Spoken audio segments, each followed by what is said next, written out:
In this test, you're going to hear a number of recordings. As you listen, you will have to answer questions about what you hear. Before each recording, you will have some time to read the instructions and the questions. You will also have half a minute at the end of each recording to check your answers. Each recording is played once only. There are 4 main sections in the test. In the exam, you are advised to write all your answers in the listening question booklet. At the end of the test, you will have 10 minutes to transfer your answers to an answer sheet. So that you can repeat the tests in this book, you should write your answers on a sheet of paper rather than the book and practice transferring them to a copy of the answer sheet. Now look at the questions for Section 1 of the test. Section 1. You're going to listen to a conversation between 2 people, a postgraduate student and an undergraduate student. First, look at questions 1 to 7. As you can see, you have to complete the blank spaces in a questionnaire.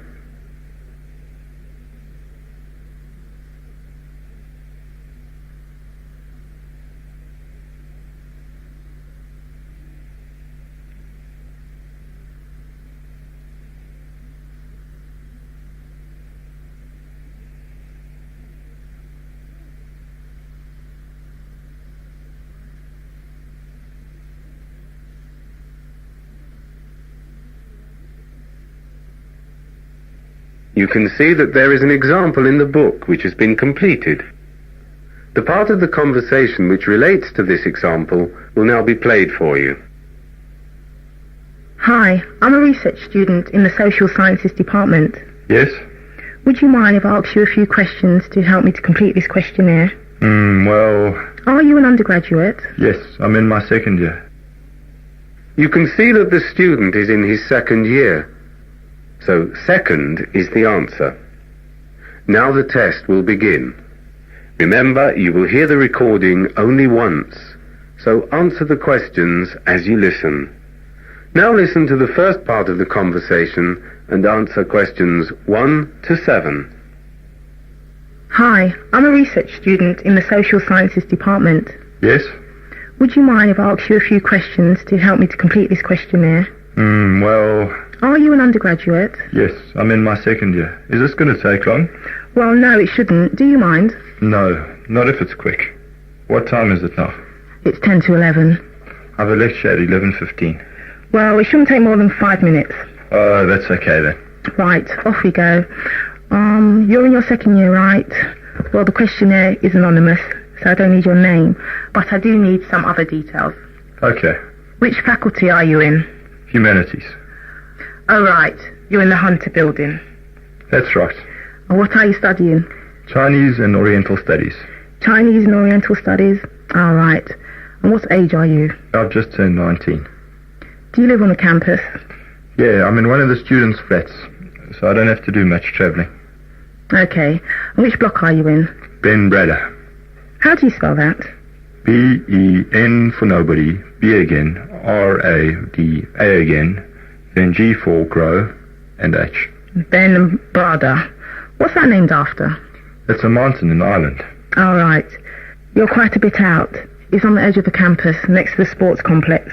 No, that's Mount Beer's house. We're on the opposite side of the campus, next to the Student Union building. Cornwall House. Oh, yeah. I just need to ask you a few social questions, if I may. Do you play any sports? Yeah, squash, basketball, and football. How often do you play squash? Usually once a week. So, say 3 to 5 times a month? Yeah. And basketball? Usually twice a month. Basketball, twice a month. Right. And how often do you play football? I'd say at least twice a week. So about 8 times a month? Do you go to the gym? No. Right. And do you belong to any clubs? The film club and amateur dramatics. The film club. How often do you go? Not as often as I'd like. I went loads last year, but this year I don't seem to have much time. But how often? Say once a fortnight? More like once a month. Right, 1 to 2 times per month. And amateur dramatics? Actually, at least once per week. And if we're rehearsing, it could be a couple of nights and all day, Saturday and Sunday as well. Shall we say 6 to 8 times a month then? It's more like 9 to 10 times.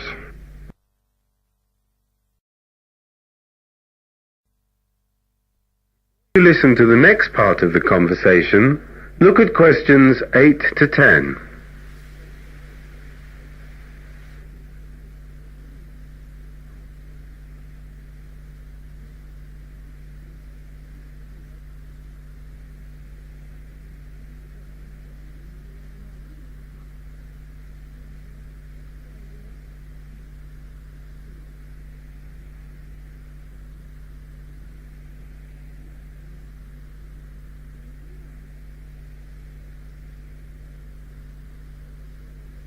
For these questions, there are 4 alternatives, A, B, C, and D.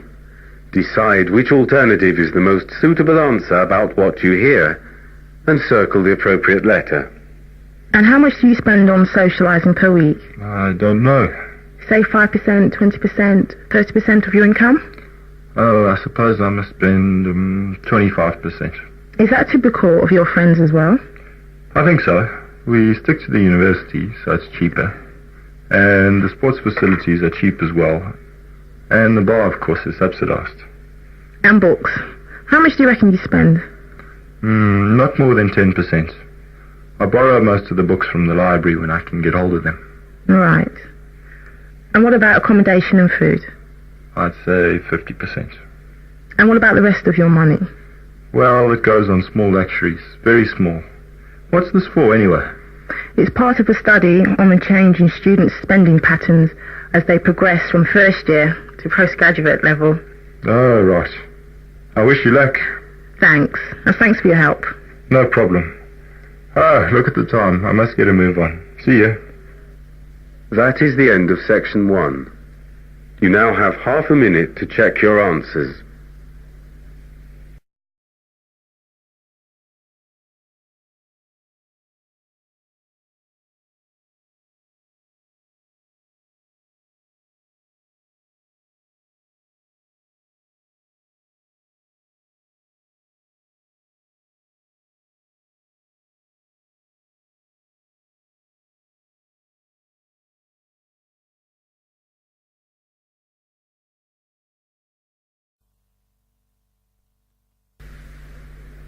Section 2. You are going to listen to a radio program describing some of the latest developments in the field of science. First, look at questions 11 to 16.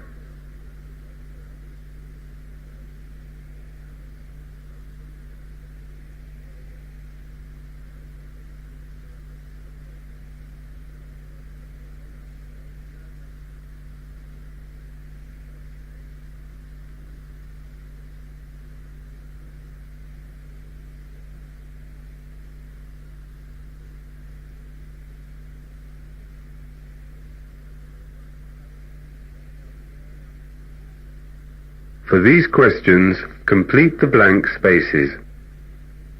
Hello, and welcome to this week's edition of Science Tomorrow Today. My name is Bertie Jackson, and today we're going to look at 3 totally unrelated topics.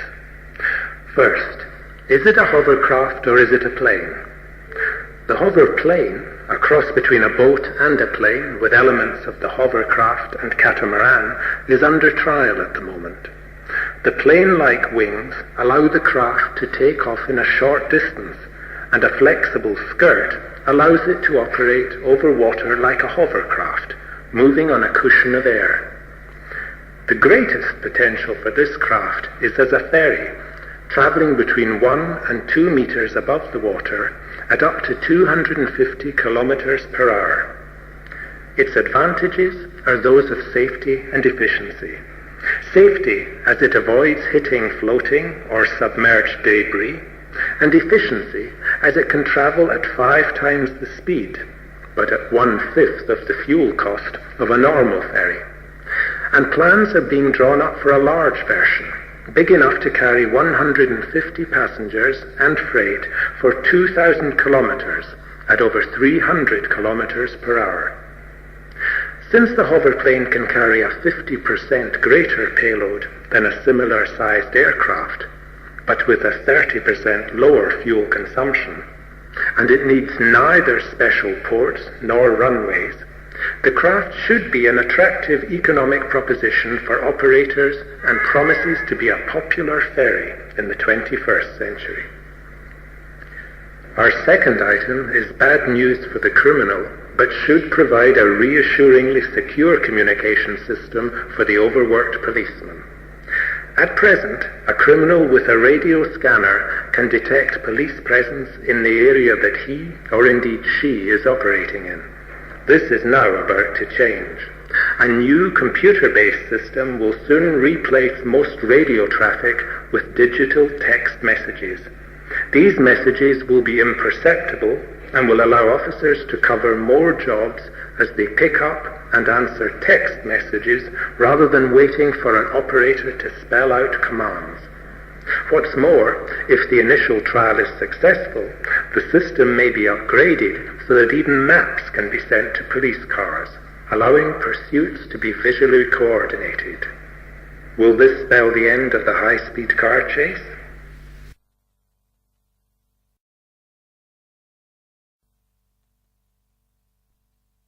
Before the speaker continues, look at questions 17 to 20.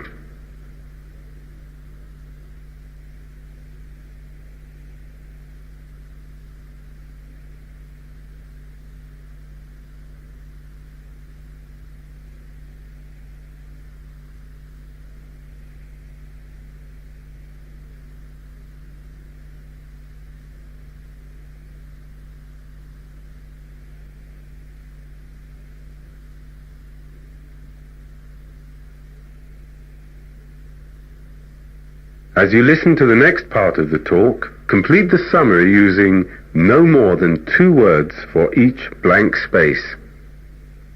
And now for something quite different. How can chickens provide not only that delicious breakfast egg, but also the power to cook it? The answer lies in that plentiful byproduct of the chicken farm, namely chicken dung. An enterprising British company has proved that green solutions to the electric power needs of communities can be profitable. In fact, there are already 3 dung-fired power stations in use in Britain, which have attracted attention from other European countries, and several projects in different places are already at the advanced planning stage. We first believed that the only use for our dung was to make electricity, says the British company's owner. But after burning it for power, we're left with a residue rich in potash and phosphate, but nitrogen-free. This provides a far more marketable fertilizer, which we can sell as well as the electricity we produce. In many countries, agricultural waste is even more of a problem than industrial waste, polluting even the sea, where rivers have carried nitrogen and other agricultural waste to estuaries and inshore waters. By burning dung and producing cheap electric power in the process, however, this company is solving 2 problems in one go. That's all for today. Next week, it's chips with everything, a new use for microchips, robots for fixing bridges overnight, handheld lasers for instant blood tests, and the first commercial, fully operational satellite for tracking shifts in climate. I'll be back next week. Goodbye. That is the end of section 2. You now have half a minute to check your answers.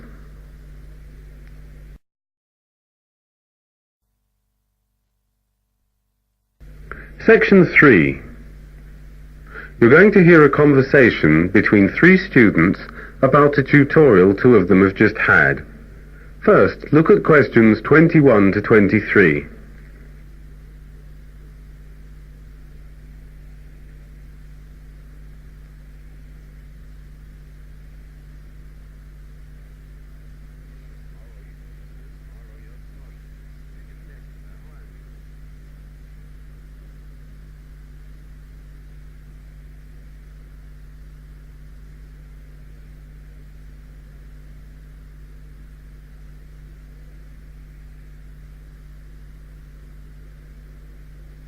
For these questions, there are 4 alternatives: A, B, C, and D.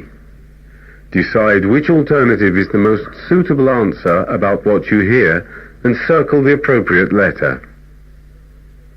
Hi, Sarah. That was actually quite exciting, wasn't it? You really think so, Dave?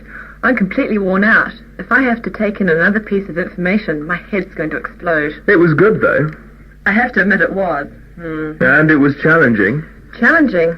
The last tutorial makes me think I learned absolutely nothing at school. I understood nearly all of it, but a few bits I'm not sure I got at all. Reading is reading, and that's that. Well, it is and it isn't, you know. We all read in the same way. No, we don't. What are you two arguing about? Oh, it's Terry. Hi. Reading. Reading? Yes, reading. It's not exactly a sexy subject to be arguing about, is it, Dave? I don't know. I find it quite exciting, really. You would. We've just been to this tutorial on study skills as part of the English literature course, and Sarah's found it difficult to follow. No, Dave, that's not true. It's just there were some things that I'm not so sure about, or more importantly, sure whether they're important or not. Well, what was the problem? Well, when I read, I just read, and Dr. Pratt was going on about all these different techniques that we need to develop and hone.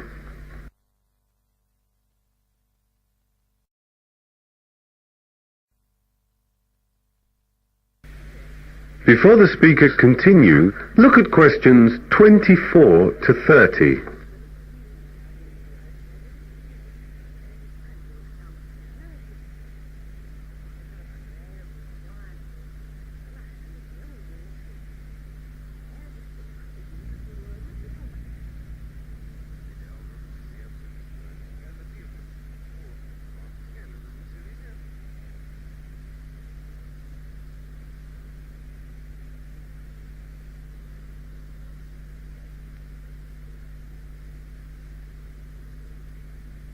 For these questions, complete the blank spaces.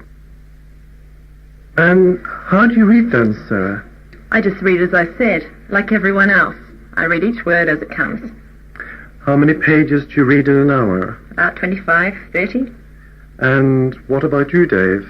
60? Maybe 70? 60 to 70. That's not a lot. How many do you read then, Terry? It depends. About 120. What? Oh, come on, Terry. Yeah, and I'm not unusual. One of my friends doing medieval European history, Arnold, he reads about 160 an hour. But does he remember it all? Yeah, I think so, Dave. I get through only 1 book a week. Me too. What about you, Terry? At the moment, 3. And your friend Arnold? 20. 20? Yes, but it doesn't matter at the moment. What matters is that you develop your reading speed to suit the circumstances.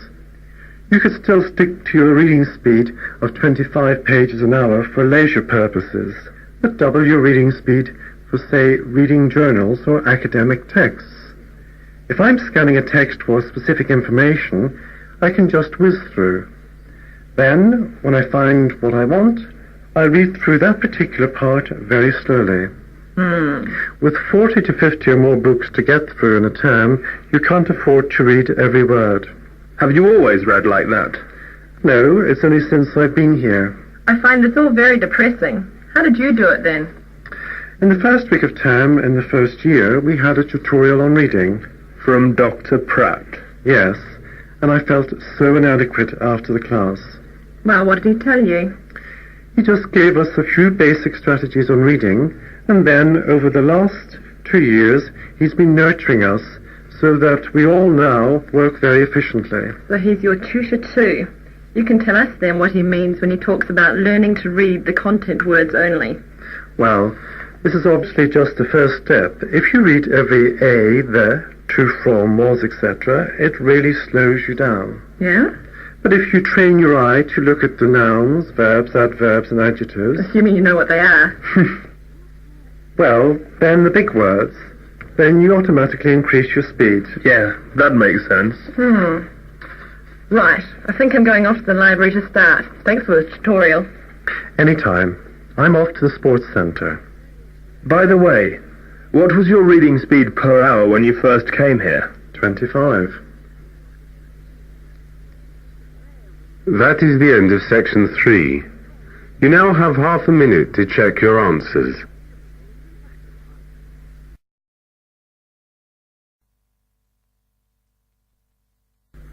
Section 4. You're going to hear a lecture delivered by an actress on the difficulties that actors and actresses experience after graduating. First, look at questions 31 to 34.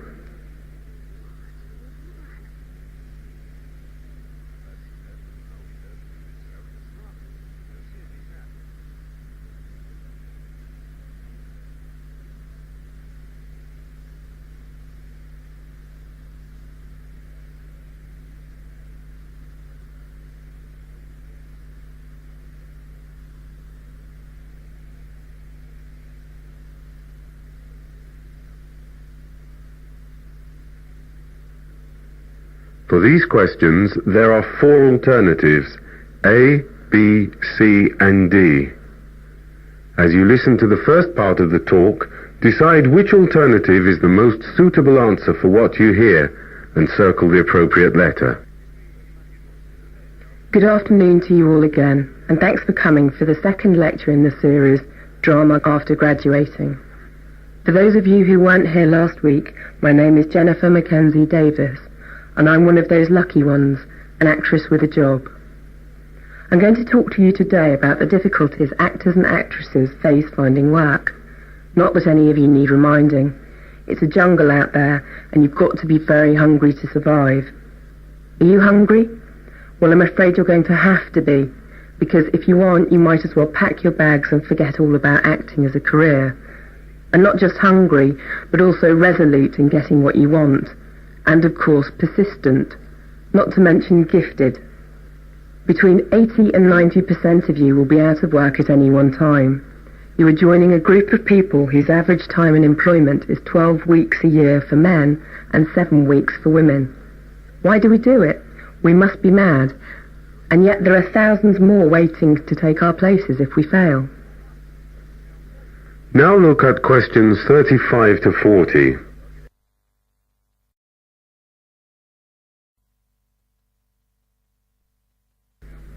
Now look at questions 35 to 40.